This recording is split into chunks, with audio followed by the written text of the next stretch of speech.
Hello everyone, welcome to my channel market trend follower. ఇప్పుడు నేను share చేసిన Nifty 50 యొక్క అనాలిసిస్ని రివ్యూ చేద్దాం. నిన్న మార్కెట్ ఎలా బిహేవ్ చేసిందో కూడా ఒకసారి చూద్దాం. నేను షేర్ చేసిన లెవెల్స్ వచ్చేసి 24,000 మేజర్ లెవెల్ కాబట్టి ప్రైస్ క్లోజ్ అయింది కూడా అబౌవ్ 24,050 ఆ రేంజ్లో క్లోజ్ అయింది కాబట్టి నేను ఇమీడియట్ సపోర్ట్ వచ్చేసి 23,950 అండ్ మేజర్ సపోర్ట్స్ 23,800 అని షేర్ చేశాను. అలాగే 24,000 వద్ద ఒక లైన్ డ్రా చేశాను. సో ఇది కీ లెవెల్గా ఉండొచ్చు. ఈరోజు నిన్న బుల్లిష్ మూమెంటే ఉంటుందని నా వ్యూ కూడా షేర్ చేయడం జరిగింది. అండ్ ఇమీడియట్ రెసిస్టెన్స్ వచ్చేసి 24,150 అండ్ మేజర్ రెసిస్టెన్స్ వచ్చేసి 24,300.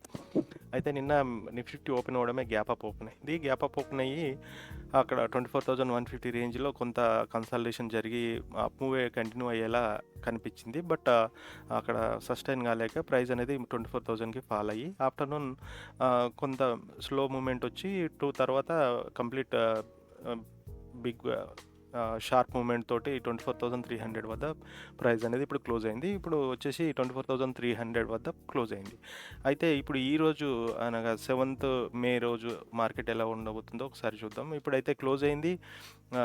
ప్రైస్ క్లోజ్ వచ్చేసి 24,350 రేంజ్లో కాబట్టి ఇమీడియట్ రెసిస్టెన్స్ 24,400 అనుకుంటున్నాను అండ్ మేజర్ రెసిస్టెన్స్ 24,500 అనుకుంటున్నాను అండ్ సపోర్ట్ వచ్చేసి 24,200 అనుకుంటున్నాను. మేజర్ సపోర్ట్ వచ్చేసి 24,000. సో నా వ్యూ వచ్చేసి 24,000 నుంచి 24,500 రేంజ్లోనే ప్రైస్ ఉంటుందని నేను అనుకుంటున్నాను. ఇది నా అనాలిసిస్.